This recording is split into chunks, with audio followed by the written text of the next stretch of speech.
Yes. We have here Mr. Cuervo. Mr. Cuervo, your estimate was mentioned by Attorney Bondal. Do you have this in writing, and can you submit this to the subcommittee? Okay. You have an estimate of the fair market value. Is that the construction value of the building at 560 million?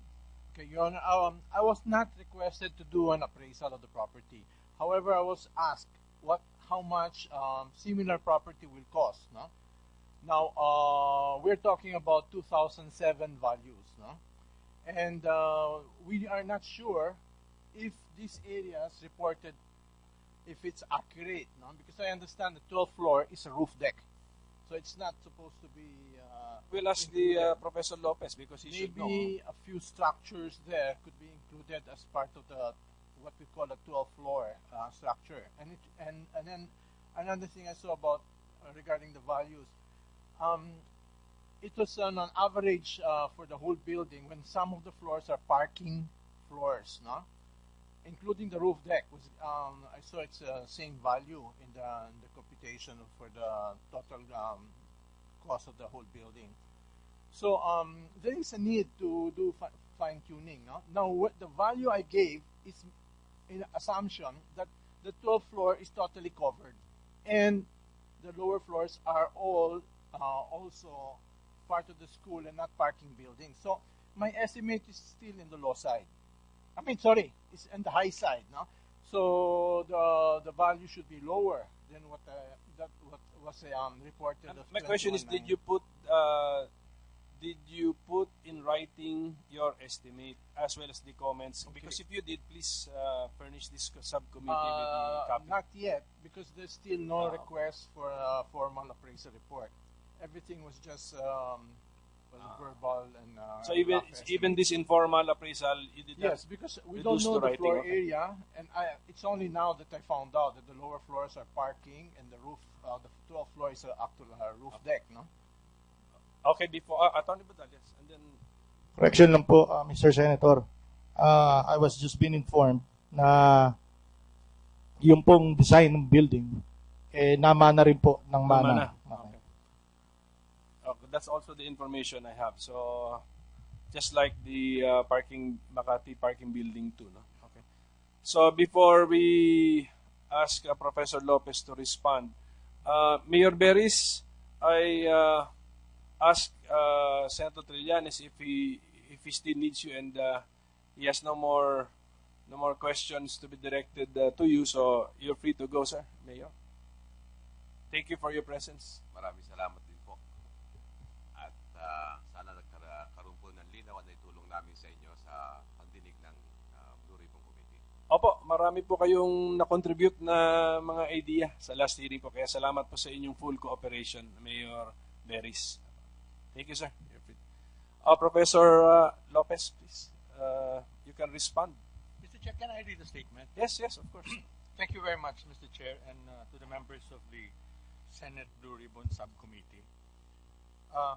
I'd like to read from a prepared statement to address some of the issues raised in the previous hearing, as well as some of the issues raised. By the way, I cannot speak for the building because no, but you've seen the building. Yeah, actually. Can you describe the 12th floor? It's a deck po. It's an operating deck. In fact, we have a garden there. We're turning it into a pharmaceutical. Kailangan kasi magtanim doon sa ating pharmacy school. So, we're converting it. So, it's operating. Hindi lang siya deck per se. Open siya, open. Open. So, open. To answer the question of Open Mr. po Cuervo. siya. Okay, go ahead, please. Your statement, sir. Okay. Over the last 15 years, the University of Makati has led the country's higher education institutions in pioneering dynamic relationships with the non-academic sector to ensure the employability of its students, particularly the Makati residents. In its dualized university education system, or what we fondly call JUICE, UMAC is partnered with over 500 mostly private and some public institutions and industry associations to deliver job-relevant university degrees. These partnerships range from joint development of curriculum relevant to the competencies required in the workplace, deployment of faculty from the companies and the associations we partnered with, intensive apprenticeships and eventual placement, donations of equipment and laboratory facilities, and joint delivery of courses. The result, I'm very happy to note, is that a nearly 100% employment rate for the over 3,000 or so graduates of its dues programs, typically within 3 to 6 months of graduation. One of our most successful partnerships is the joint venture company set up 12 years ago by the Systems Technology Institute, or STI, and one of the country's leading eye specialists on one hand, and the city of Makati on the other, the subject of last week's hearing of the subcommittee. In 2003, in response to the rise in the global demand for nursing, the city government of Makati and STI and Dr. Jack Arroyo put up the Philippine Health Educators, Inc., or PHEI, to operate the school's College of Nursing. STI was a natural partner then because at that time, it was also ramping up its nursing courses in 19 of its schools nationwide and had just established Grow Inc., a nursing register or a placement company based in the United States to absorb its nursing graduates. STI took the 40% equity allotted for the private sector and then nominated Dr. Jack Arroyo to take the remaining 20%. Dr. Arroyo then was president of the American Eye Clinic, the country's leading high-technology LASIK eye surgery facility in the country, which was suffering from a very high attrition rate among its highly trained nurses, particularly to similar eye care institutions elsewhere in the world. So I understand he was very interested in finding a source for the nurses that he was losing to eye care institutions elsewhere in the world. Attorney Bundal described the ordinances that created the Institute of Nursing. There was a joint venture agreement between UMAC, represented by then Chairman of the Board of Regents, Mayor Jejomar Binay, and STI, represented by President Monico Jacob. PHEI was incorporated and registered with the SEC on March 19. The City of Makati owns 40% and provides base facilities and non-nursing faculty, while STI and Dr. Jack Arroyo own 60% and provide related learning experience, on-the-job training, placement, and the equity for the building of nursing-specific facilities and equipment. At that time ho, wala pa yung nursing facilities doon sa nursing building. So STI, the equity of STI funded the construction of the skills lab and the nursing facilities in one of the old buildings of the University of Makati.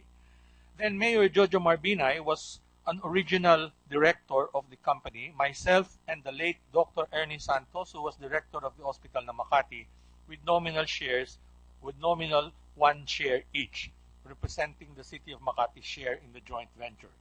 By the way, upon his election as Vice President Binay resigned his directorship and chairmanship of the joint venture, although I think that has not been corrected in the GIS.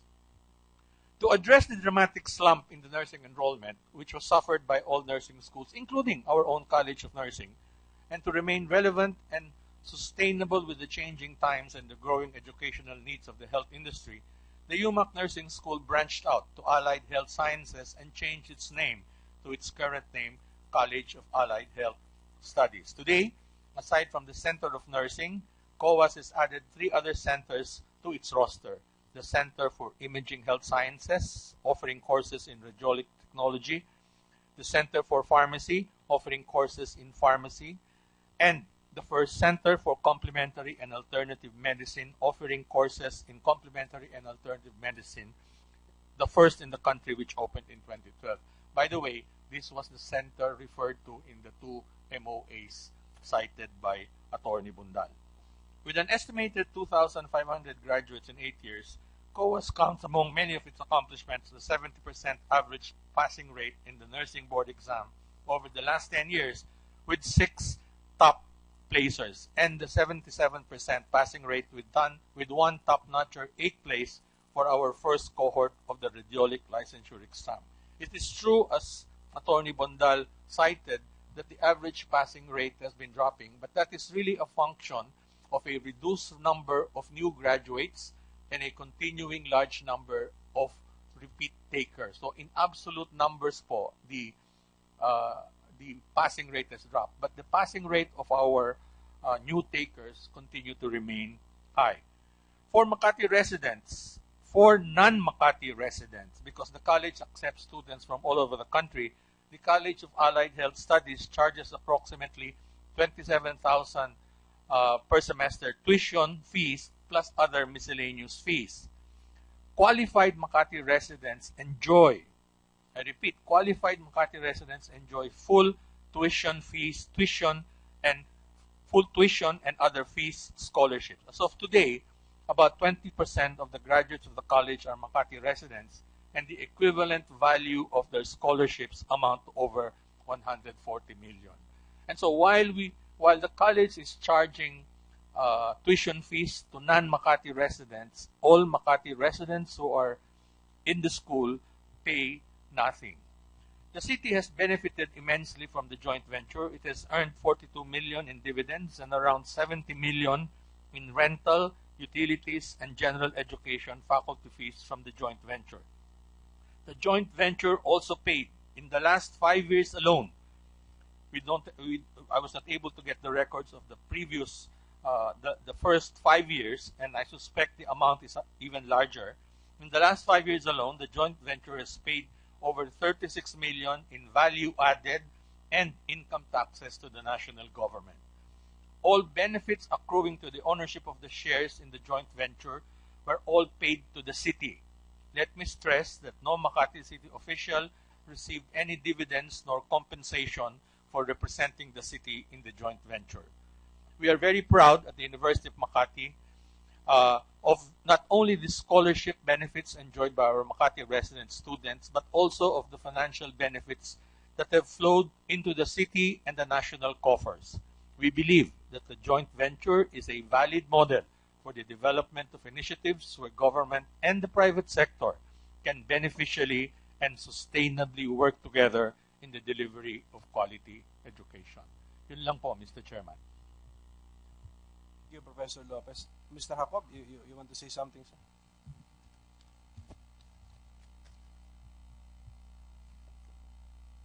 Thank you, Your Honor. First of all, I'd like to thank the Blue Ribbon Committee and the honorable senators for giving us this opportunity to explain our side. Second, during the hearing last time, which I was monitoring likewise, we were categorized as simply a computer school. I would like to say that we are no longer just a computer school. We have diversified very dramatically over the past many years since 2003. Today, we have courses outside the pure information technology and computer science. We have hospitality services. When you say we, STI, STI, I'm referring to STI. because you're also part of PHEI. Yes, Your Honor. I'm we sorry. is the STI. Okay. I'm referring to STI. As far as STI is concerned, we have diversified into mass communication, tourism, hospitality services, computer engineering, accounting technology, and we continue to diversify our courses. So we are not just simply a computer school, we are a full-blown college. As a matter of fact, of the 78 schools across the country, members of the network, we already have one university, STI West Negros University. We have only 16 education centers which offer diploma courses. The rest are all baccalaureate degree granting courses. In 2003, also, Your Honor, I'd like to inform the Senate Committee that we were already involved in healthcare. We had a joint venture with the Los Santos STI Nursing College. We had a stake in the Los Santos STI Medical Center. And as Professor Lopez has intimated, we had created a placement company in the United States in partnership with the Seventh-day Adventists of Maryland. And we were bringing nurses to the United States. We also conducted review classes for NCLEX and for IELTS. So this actually is the unique proposition that we had when we entered into a joint venture with the city of Makati. The second point I'd like to inform the committee is we relied on the representation of the city of Makati. We were very careful about entering into the joint venture. And so we were presented with an ordinance authorizing the then Mayor Jejomar Binay to enter into an agreement with us. We negotiated the agreement. Subsequently, we understand, and that it has been presented, that the joint venture agreement has been ratified by the City Council. And this is the reason why, after the City Council had ratified the negotiated agreement, that we created or we organized PHEI. And we have been working together with the City of Makati in a public-private partnership, which the government is pursuing today. And we are very proud of this successful implementation of a public-private partnership. We believe everything has been above board, and we continue to have faith that a partnership like this of both the public and the private will continue to be a model that the government will subscribe to. Finally, I just would like to make reference to the impairment that Attorney Bondal had made reference to. Our capital is not impaired. In 2012, there was a net income of about 5.6 million pesos, and we had about 21 million in cash, and we declared a 20 million peso dividend in the next year of 2013. But it came from a 2012 net. So there is no impairment actually of the capital of PHEI. Again, I'd like to thank the honorable senators for the opportunity to explain our side, and that will be all, Mr. Chairman. Mr. Jacob, in the ordinance authorizing the then Mayor Binay to negotiate for the establishment of the nursing school, STI was already mentioned. Yes, Your Honor. So that means that prior to the drafting and the passing of the said ordinance, you already had negotiations. So was it STI who approached the city government? Well, it was a joint effort, Your Honor. No, the idea. Who first got the idea? Well, STI or the mayor? I think. Professor Lopez. I think it was. Mr. Chair, when I took over the university, I've always, and in fact, this has characterized my 15 years of being. I've always looked for partnerships, especially with institutions that can provide placement. The attraction to STI was not so much its ability to ramp up the nursing courses, was at that time the establishment of Grow Inc., which was their placement company, was very attractive to us because it ensured at that time, we thought, the ability to place the students. And so that was a crucial factor in why, from my perspective as the president of university, kung bakit po inendorso ko po yung STI sa syudad. Inendorso ko po sa syudad yung STI, pero dahil po ako'y tagapamalakad ng isang eskwela, hindi ko naintindihan yung pamamalakad ng gobyerno. Yung pong pagtatayo ng governance structure and all the legislative framework to make it happen, in-endorse ko po sa syudad at ang syudad po ang nag-take over from there. 2003 po ito, di ba? Opo. Noong 2003, pag sinabi mong STI, ano may isip natin? Nursing o computer? Computer po, but I was aware... So, ano na ang involvement ng STI in 2003 sa nursing at ano ng achievements niya sa nursing education field that for Professor Tomas Lopez to have heard or to have entertained STI as the... napakaliit naman ho ng mundo. Kilala ko po yung chairman ng STI, si Yossi Tanco, and he would tell me about the plans of STI. I also met at that time Dr. Annabel Borromeo, one of the leading nurses in the US, had come back and was helping STI develop the courseware for STI to branch heavily into nursing. Kaya nga, lumalabas na you entertained partnering with STI because of their plans. Not because of their achievements. No po. Because particularly at that time, nakatayo na po yung kanilang placement company called Grow. Particularly. If I may, Placement company. Placement company po. Placing, giving employment to not only nurses. Nurses po. It was purely Exclusively it was a nurses. nursing register in America. Ang Okay. tawag nila Okay. ay nursing Yeah, register. placing nurses which they did not educate at the time, di ba? Not necessarily kanila. Kaya nga. Opo.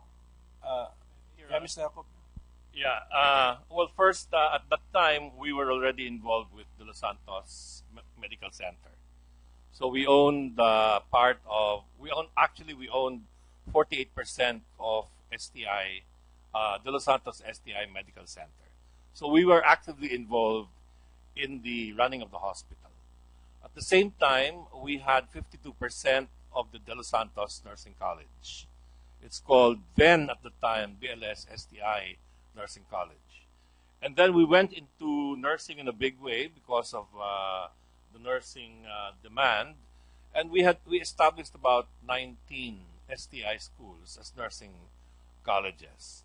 And as far as the Global Resource for Outsourced Workers is concerned, or GROW, we had also partnered with, as I mentioned earlier, the Seventh-day Adventist based in Maryland, and we brought nurses to the United States. These were actually nurses who were not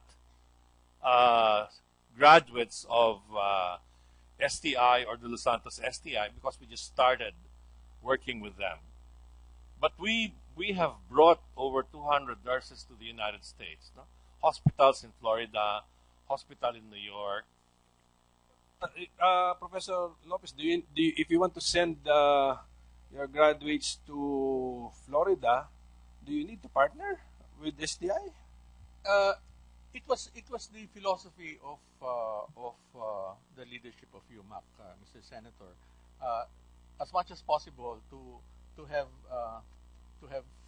clear pathways from school to the placement sector. That is why I have said that we have over 500 private sector partners na not only involved in the delivery of the courses, but also involved in ensuring placement for our students. That has been a very consistent theme in our management of the university since 2000, Mr. Senator. You said that you put up the joint venture, which you subsequently named Philippine Healthcare Educators Inc. Di ba? Tama yan, Professor Lopez. You put it up to operate the College of Nursing. Opo. And at that time, when you put this up, you used the old building. Opo. And the STI contributed some facilities and improvements. Opo. Opo. Now you're using the new building. Opo. That one being questioned by Well, Attorney Bunan. No, you're now using Yes, the new building. the College of Nursing has moved to the new building. It is not the nursing building po. It is called the Health and Physical Sciences Building. So that's the official name of the building. Opo. Health and Physical Sciences Building. Yung pong nursing component niya is half a floor na hospital simulation and another less than half a floor of offices of the College of Nursing. Doon po sa design niya, meron din siyang another floor na hospital simulation na hindi po nagamit dahil nga yung number of students had shrunk. So, ang ino-occupy lang po ng College of Nursing ngayon sa new building is effectively less than one floor of the 12 floors.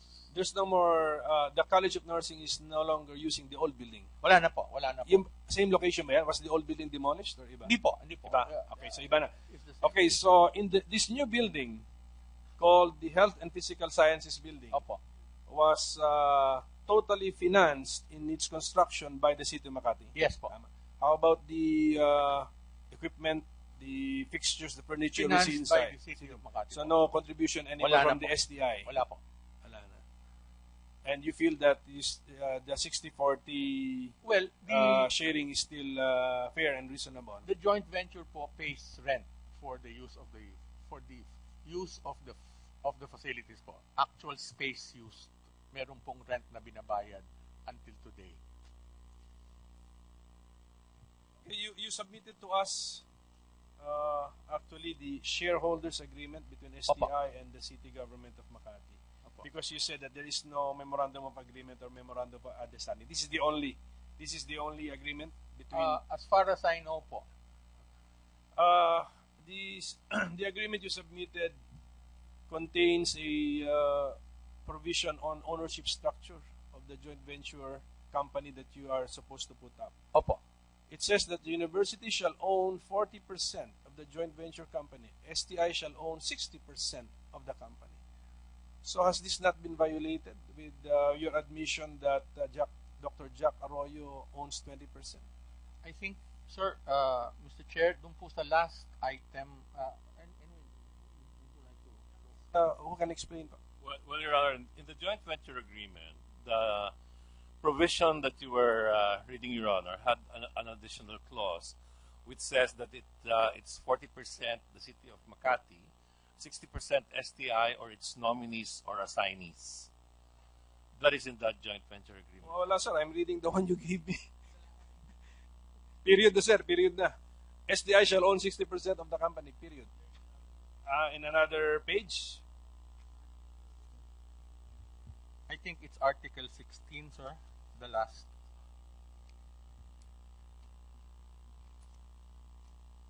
Assignability. Assigning it. Okay. Transferability po. So, meaning to say that in the articles of incorporation, Dr. Jack Arroyo was not yet there. No, he was there na po. So, when you formed the joint venture company, it was 60% was not given to STI at the start because it was already given to Dr. Jack Arroyo. As a matter of fact po, hindi na po 60% ang STI from the start. But when the idea of Dr. Jack Arroyo coming in was broached to us, we had no problem with it because we felt it enriches the partnership, not only between a public educational institution, a private educational institution, but also an operator of a facility where our nurses and nursing students could train in high-level technology that we felt was required by the workplace. And did you in fact use the facilities of yes, Dr. Jack yes. Arroyo? Nag-training po yung mga nursing doon. And in fact, I think there's several students, nursing graduates who've been hired by American Eye. So, okay, the PHEI is a private corporation. Opo. So, that means that it was organized to earn a profit. Opo. How do you earn your profit? Well, like any company, revenue minus costs po. Saan po galing ang revenue, sir? From tuition fees from the non-Makati residents paying an average of total of over 30,000 including fees, 27,000 po ang tuition fees plus miscellaneous fees. And then less expenses, ang direct expenses po niya ay yung nursing faculty paid by the joint venture. So the nursing faculty are paid by the joint venture. The general education faculty, the joint venture pays UMAC, not the individual faculty. The general education subjects are taught by UMAC faculty, but the joint venture pays UMAC for the fees of the faculty at a standard rate that includes a margin po, Mr. Chair. And then, of course, rentals are paid and utilities are paid for the space used by the joint venture. Can you describe to us the student body of the College of Nursing? How many are enrolled? How many are if they are from Makati, they are 100% subsidized? Opo, wala sige. pong How many are from Makati? How many 20%, approximately 20% are from Makati, 80% are from other localities. As of today, because nag-slump po ang nursing, pa-pick up pa lang. That's why we lost in the last 2 years dahil bumagsak yung nursing. Kabubukas lang ho yung 3 kolehiyo. Siguro now we have about 1,000 students. Out of the 15,000 students of the University of Makati, about 1,000 are from the College of Nursing. And you declared 20 million dividend last year? 2014. 2014? 2013 po. 2013. Opo. Okay, can you tell us how the 20 million was distributed? Well, 40% to STI, 20% to Dr. Arroyo, and 40% to the City of Makati. So kaya nga, para klaruhin natin na those who have nominal shares, it's not 1%, Atty. Bundal. It's one share, not 1%. So those with one share in their names, how much did they get? Nothing po. Okay na sa kanila yan. Nothing. Wala po. So 8 million UMAC out of 20, 8 million UMAC, 8 million STI, and then 4 million Dr. Jack Arroyo. Tsaka po yung dividends, I think, pay one-time tax, no? May final tax po yun. So taxes had been paid. So less 20 million, less taxes. Less Okay. taxes. Basta more or less ganun din yung distribution. Apo. So you think that's fair? What did Dr. Jack Arroyo contribute and what did STI contribute? Well, As for the year 2012 when you declared 2012 ba 2013? well, they contributed the initial equity ko. Magkano yung kay Jack? 3 million. Total. But at the beginning, plus eventually mga 3 million po ang more than 3 million ang contribution ni Dr. Jack and mga 3 million Dr. Jack when they the formed it, balance and kay- then you know, sa University of Makati, hindi mo 2.5 kay Jack and 5 for STI. The university or the city of Makati did not contribute cash. Yun hong rental payments, when they reached 5 million, yun po ang equivalent equity ng syudad, and then the joint venture began to pay rent thereafter after the 5 million had been paid up. okay, so ang justification nyo naman, even if the city of Makati contributed the 1 billion plus building, is that PHEI pays rent. Pays rent po. Po, ng mana. Okay. Okay, that's also the information I have. So just like the Makati parking building too, no? Okay.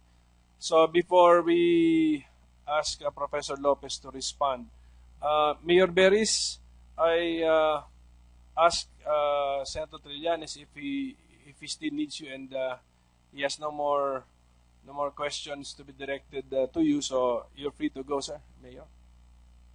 Thank you for your presence. Maraming salamat din po. At sana nagkaroon po ng linaw na itulong namin sa inyo sa pagdinig ng Blue Ribbon Committee. Opo, marami po kayong na-contribute na mga idea sa last hearing po. Kaya salamat po sa inyong full cooperation, Mayor Beris. Thank you, sir. You're free. Side, no?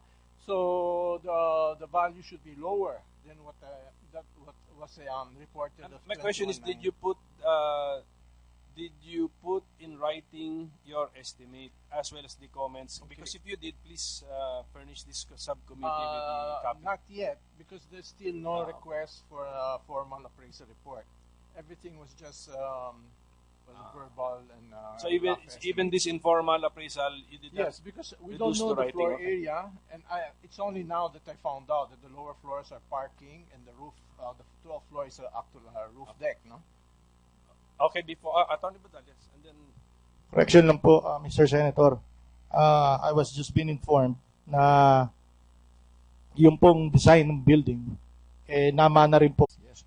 we have here Mr. Cuervo. Mr. Cuervo, your estimate was mentioned by Attorney Bondal. Do you have this in writing, and can you submit this to the subcommittee? You have an estimate of the fair market value. Is that the construction value of the building at 560 million? Okay, Your Honor, I was not requested to do an appraisal of the property.